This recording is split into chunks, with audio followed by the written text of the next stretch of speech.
नमस्कार मित्रांनो, बघू शकता आपण हे हळदीचे झाड एवढे पांढरे शुभ्र पडलेले आहे आणि ते पाहताच काम नाही त्याच्या तुलनेने. हे बघा हिरवगार आहे इकडे, हे इकडे पांढरं शुभ्र पडलेलं आहे. याचं कारण काय ते पाहणार आहोत आपण.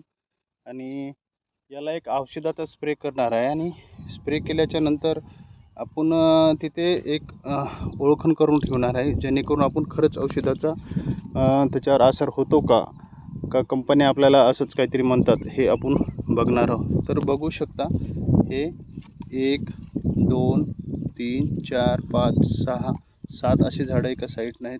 ते पूर्णपणे पांढरं झालेले आहेत. तर बाकीची झाडं एकदम हिरवेगार ताजेतवाने झालेले आहे आणि तुमच्या देखतच मी स्प्रे करणार आहे ते. आणि इथे पहिले आपण आता ओळखण करून घेणार आहे. बघू शकता इथे आपण इथपर्यंत असे काड्या टोचून घेणार आहे, जेणेकरून आपल्याला इथे गफलत होणार नाही. तर अशा प्रकारे ही काडी अशी टोचून घेतलेली आहे. बघा ही काडी आहे आणि इकडे ही काडी आहे. तर याला स्प्रे करणार आहे आणि स्प्रेचा खरंच रिझल्ट असतो का हे पण मी तुम्हाला दाखवणार आहे.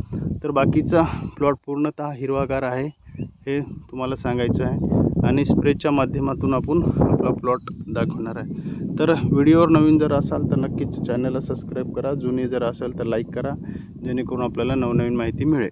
तर व्हिडिओ सांगायचा तात्पर्य हे बघा आहे की आपण जे औषध मारतो, कंपनी सांगते हिरवी करा आहे, ते असं होते तसं होतं आहे. तर त्या अनुषंगाने आपल्याला खरंच याच्यावर फरक पडतो का, आता हे मी तुम्हाला प्रात्यक्षिक दाखवणार आहे. तर त्या साईडचं पण हे इकडल्याला स्प्रे केलेलं आहे आणि इथं पण हिरवी कळा येणार का हे आपण या औषधाच्या माध्यमातून हे करणार आहोत. तर बघू शकता तिथे पण आता ओळखून करून ठेवणार आहोत, जे की आपल्याला माहिती पडेल. साधारणतः ते एक येळूचं झाड आहे. येळूच्या लाकडापासून 1 2 तिसऱ्या तासावर हे आपण हे करणार. कारण की मी जेव्हा तुम्हाला आता चौथ्या दिवशी याचा रिझल्ट दाखवेल, खरंच हा रिझल्ट येतो का, तर तुम्ही पण असे या व्हिडिओवर लक्ष ठेवा की खरंच 30 तास आहे का बदलून दाखवत आहे. तर बघू शकता 3ऱ्या तासावर आहे आणि तिथं पन्नी बांधलेली आहे. त्याच्यानंतर हे 3रं तास आहे आणि पलीकडे दूर आहे. तर हे बघू शकता. निश्चितच तुम्हाला हा व्हिडिओच्या माध्यमातून मी प्रात्यक्षिक दाखवणार आहे आणि कोणतं औषध वापरलं ते पण मी सांगणार आहे, जेणेकरून शेतकऱ्यांना फायदा होईल. व्हिडिओ आवडला नक्कीच चॅनलला सबस्क्राईब करा, शेअर करा, लाईक करा.